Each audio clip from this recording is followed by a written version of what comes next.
Estamos de volta nos estúdios do Poder 360 em Brasília, agora com o diretor de redação do Poder 360, Fernando Rodrigues. Fernando, você que acompanhou todas as eleições da redemocratização, como está sendo a reação de Jair Bolsonaro à derrota para o ex-presidente Lula? Guilherme Valtenberg, Paulo Silva Pinto, em primeiro lugar, boa noite a quem nos assiste, vai assistir depois, porque isso vai ficar gravado. Muito obrigado por me receberem aqui. Esta é a 9ª eleição seguida pelo voto direto para a escolha de presidente desde 1989. 89, 94, 98, 2002, 2006, 2010, 2014 e agora 2018 e 2022. Portanto, 9 eleições seguidas. O Brasil vai chegando perto de um recorde de eleições diretas, presidenciais, com a posse do respectivo eleito, não é pouca coisa. O recorde já foi quebrado com Dilma Rousseff, né? Porque quando ela foi eleita, ela quebrou o recorde que seria quebrado lá no início do século XX, com Rodrigues Alves. Ele foi eleito, morreu de gripe espanhola, pandemia naquela época, e não tomou posse. Dilma tomou posse, então daí já teve, depois de Dilma Rousseff, Jair Bolsonaro uma vez e agora Lula de novo. Então, queria deixar registrado que isso não é trivial para um país da América Latina como o Brasil, um continente amaldiçoado aí por tantos solavancos na democracia. Então, é muita coisa, é muito importante o que aconteceu neste domingo, 30 de outubro de 2022, esse segundo turno das eleições presidenciais. Desculpa por ter enrolado um pouco, mas eu achei importante registrar isso. Agora, certamente. Paulo, você ia falar algo? Por que o Bolsonaro perdeu, Fernando? Então,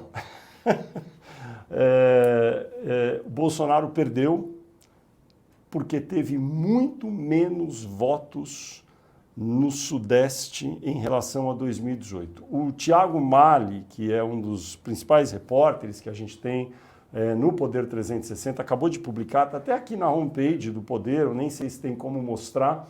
Jair Bolsonaro teve muito menos votos em São Paulo, em Minas e no Rio. Coisa de milhões e milhões de votos a menos do que teve em 2018. No Nordeste teve um pouco menos, mas não faz tanta diferença, porque lá ele realmente ia perder.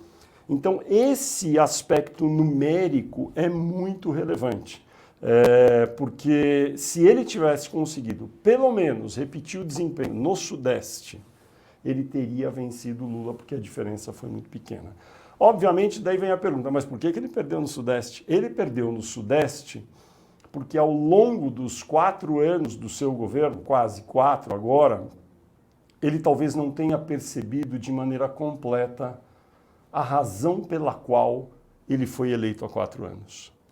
Jair Bolsonaro foi eleito há 4 anos porque se abriu uma janela no tempo, na política brasileira, que permitiu a ele, com aquele discurso daquele momento, anticorrupção, quando nos telejornais à noite tinham dutos de dinheiro saindo e Sérgio Moro era o herói da nação, pelo menos aos olhos de parte da mídia, e havia um discurso udenista, uma sanha persecutória muito forte contra políticos de toda a natureza, e ele, mesmo sendo um político tradicional, já estava há quase 3 décadas no Congresso, ele conseguiu se vender e vocalizar um discurso de novidade. Ele era o candidato novidadeiro que iria limpar a política, e conseguiu.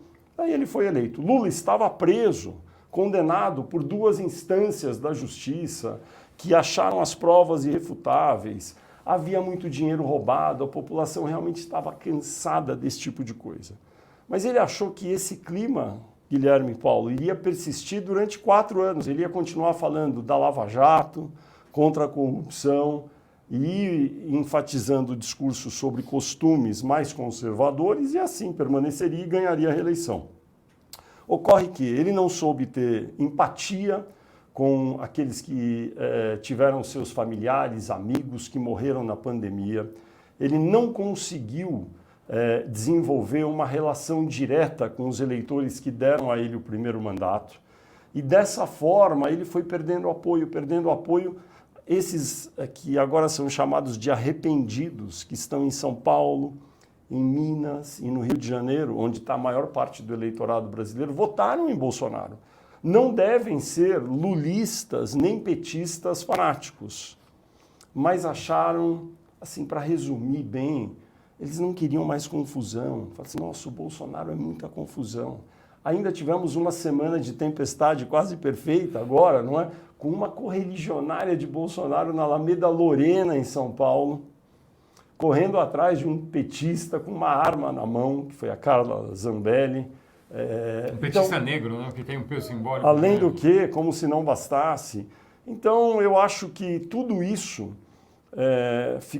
ele teve uma dificuldade, ele não teve capacidade cognitiva de perceber isso.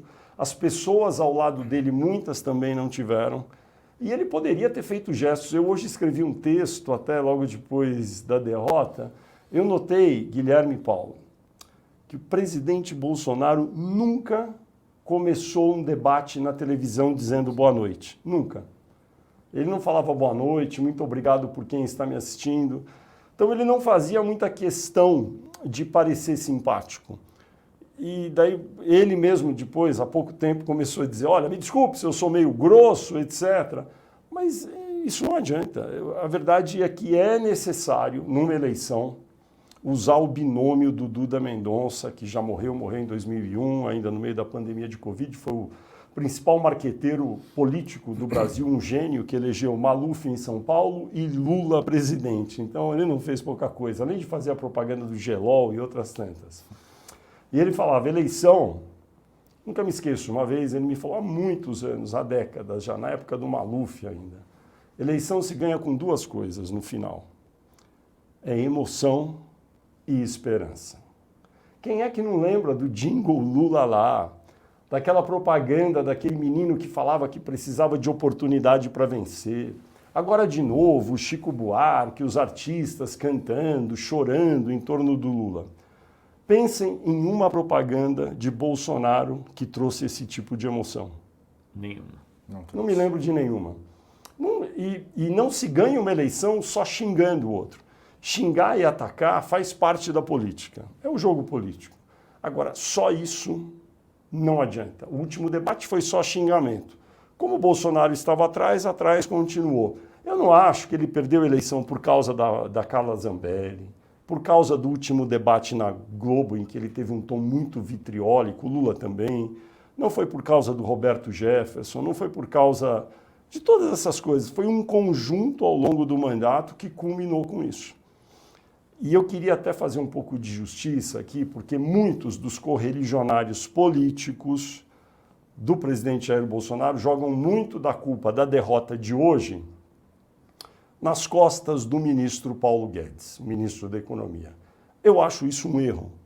O ministro Paulo Guedes foi desenhado e projetado para ser ministro da Economia. A função dele é segurar as contas públicas no lugar e fazer uma boa política econômica. A função do ministro Paulo Guedes não é entrar no Palácio do Planalto em janeiro e falar, presidente, vamos dar dinheiro para todo mundo. Ele tem que falar não sempre. Quem tem que propor medidas para atenuar efeitos de crise econômica, etc., são, sobretudo, os políticos que estão vendo na ponta, nas suas cidades, a dificuldade das pessoas. Então, faltou ao presidente Bolsonaro uma equipe política com peso e substância para dizer para ele, em fevereiro, talvez quando Vladimir Putin invadiu a Ucrânia e começou uma guerra, a maior guerra em solo europeu desde a Segunda Guerra Mundial, aumentando o preço do petróleo, das commodities como soja, alimentos em geral, prejudicando o brasileiro que mora em Piripiri, no Piauí. Todo mundo ficou prejudicado porque o Vladimir Putin atacou a Ucrânia. Era muito legítimo naquele momento o presidente Bolsonaro politicamente dizer ao Paulo Guedes, eu vou imediatamente socorrer os mais pobres. Eu vou ter uma posição de empatia, falar que nós não podemos sofrer por causa de uma guerra na Ucrânia, que nós não temos nada a ver com isso. Ele tomou algumas atitudes, negociou com o Putin importação de insumos agrícolas, etc., mas foi insuficiente. Tanto que o Auxílio Brasil, que eu acho que agora começaria a ter efeito, foi adotado muito tarde do ponto de vista eleitoral, também falando aí de um erro estratégico. Enfim, uma série de fatores que levaram o Bolsonaro a perder. Agora, é importante dizer que a diferença entre ele e Lula foi muito pequena, o que indica que ele, em suma, perdeu para si próprio. Bolsonaro perdeu muito para si próprio, porque, vejam, se ele tivesse feito algum gesto com alguma antecedência para tentar reconquistar quem desejava elegê-lo e o elegeu há 4 anos, talvez a diferença não tivesse existido, ele pudesse ter sido reeleito. Mas eu vou voltar, eu dei essa volta toda, o Guilherme me perguntou como foi a reação do presidente Bolsonaro. Eu falei com alguns políticos de alguma relevância que ligaram para o presidente e agora à noite o presidente respondeu a todos de maneira quase monossilábica, com aquele tradicional ok, tá ok, ok. As pessoas, enfim, ligando para ele, para dar um abraço e dizer, olha, foi uma campanha importante, o senhor teve muitos votos, e ele respondendo sempre ok, ok, ok, e não dizendo em nenhum minuto se vai fazer um pronunciamento à nação hoje ainda, está muito tarde já. Alguns me disseram, talvez ele já tenha ido até dormir, embora ele durma muito pouco, como a gente sabe, ou amanhã. Então, tudo permanece incerto. Há uma pressão, sim, de grupos mais radicais do bolsonarismo para que ele faça um discurso duro, flertando com o não reconhecimento do resultado. Acho muito difícil. Acho que ele fez bem, então, em não falar nada hoje para pensar um pouco melhor, se é que ele não vai falar nada ainda hoje, nesse final de noite. Mas caminhoneiros, muitos, enfim, jogando um pouco de gasolina na fogueira, querendo que ele talvez faça um discurso duro, dizendo que vai recorrer, não reconhece, enfim, aquilo que a gente já conhece. Vamos ter que aguardar até 31 de outubro, que já está quase chegando, estamos bem tarde, aqui é quase meia-noite de 30 de outubro, não é dia da eleição, mas por enquanto o presidente Bolsonaro ainda não se manifestou. A dúvida se e quando ele vai se manifestar e pode, inclusive, fazer um discurso que não seja o desejado no momento desses em que a democracia vai se consolidando no país. Fernando, mais uma pergunta aqui. Por que o Lula ganhou na sua avaliação? O ex-presidente Lula é o político mais experiente em atividade no Brasil. Muito importante entender isso. Ele está com 77 anos. Não é o Lula que tinha 57 anos há 20 anos, quando ganhou a primeira vez o Palácio do Planalto, mas acumulou muita experiência. O que ele perdeu talvez em agilidade, presença de espírito, que ele tinha demais, respostas mais rápidas, ele ganhou talvez em serenidade, em temperança, e ele entendeu nos debates, sobretudo no último, conseguiu desviar bem das provocações de Jair Bolsonaro, coisa que nos anteriores ele não fez. Caiu até na provocação do Padre Kelman. É verdade. Então ele, com a experiência dele, com a memória de parte do eleitorado sobre como era, como foi, na memória das pessoas, como deveria ter sido, porque muita gente fantasia sobre o passado, todos nós, né? A gente tende a achar que na nossa época era melhor, mas não era às vezes.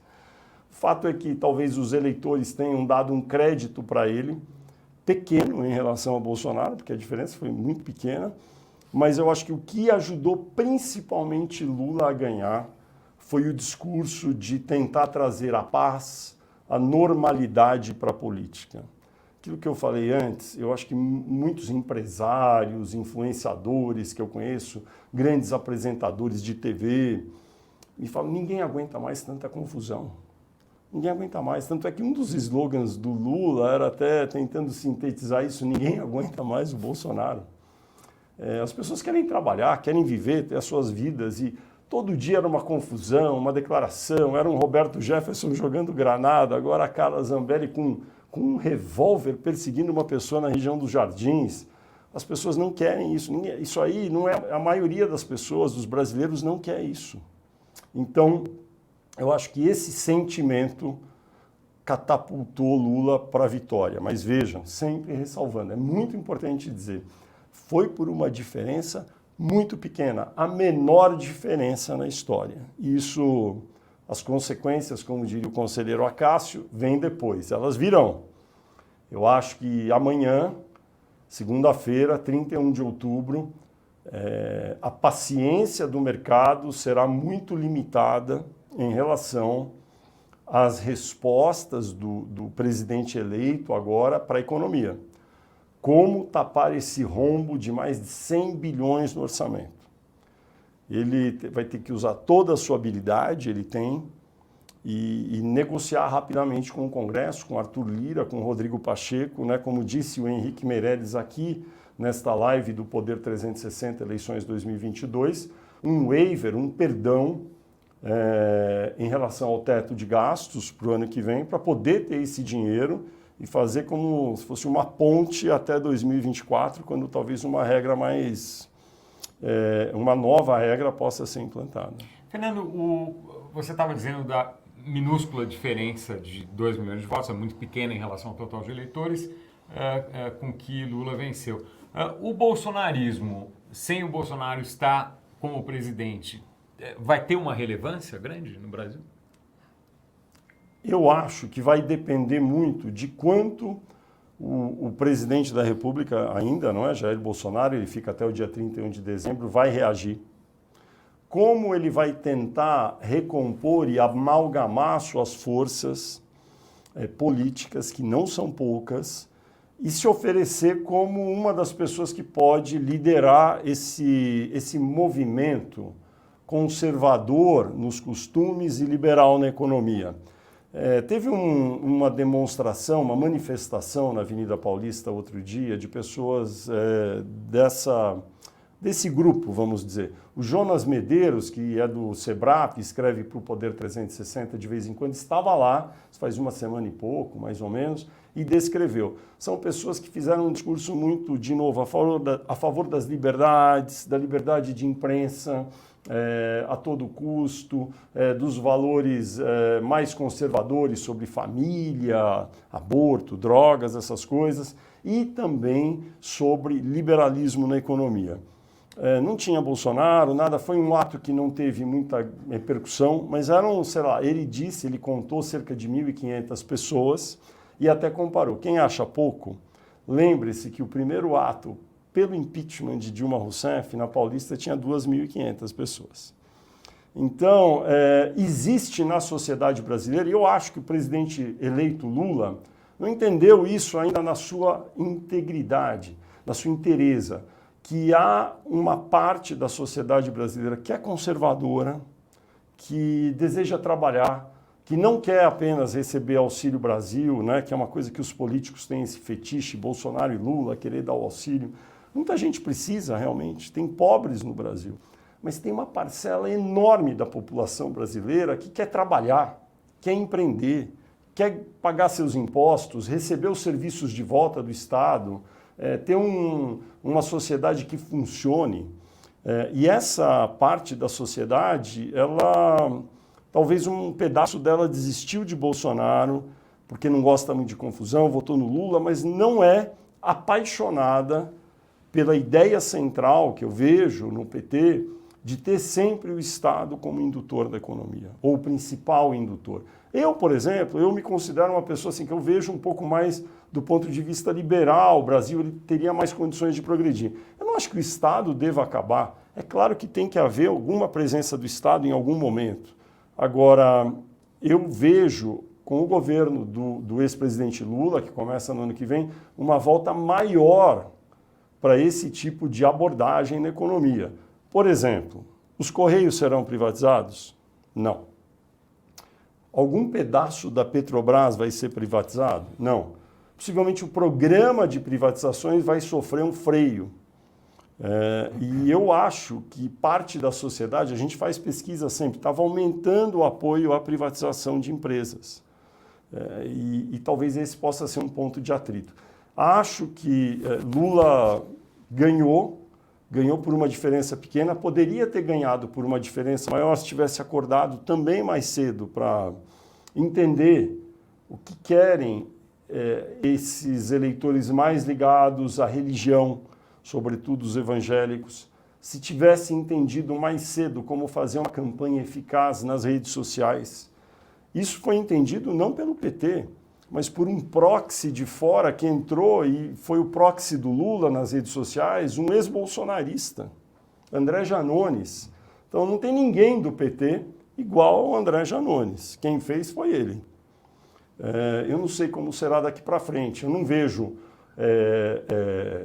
que seja muito fácil a tarefa de Lula daqui para frente, embora é necessário reconhecer, o ex-presidente Lula, agora presidente eleito, é o político mais experiente em atividade no Brasil. Se tem alguém capaz de negociar e tentar encontrar um caminho, é ele. Resta saber se os grupos no entorno do PT, como as análises do Caio Peixoto, da Mariana Halbert, que eles fizeram, tá no Poder 360, resta saber se com tantos grupos, são 10 partidos políticos, fora os que entraram no segundo turno, se ele vai conseguir acomodar todo mundo. Não é fácil. Fernando, você gostaria de fazer mais algum comentário a respeito aqui das eleições de 2022? Olha, eu acho que, como eu disse no começo, desculpa chover no molhado, acho que é um momento muito importante e até de emoção para as pessoas da minha geração, para os mais velhos também, mas também para os mais jovens, para todo mundo, ter 9 eleições presidenciais consecutivas pelo voto direto.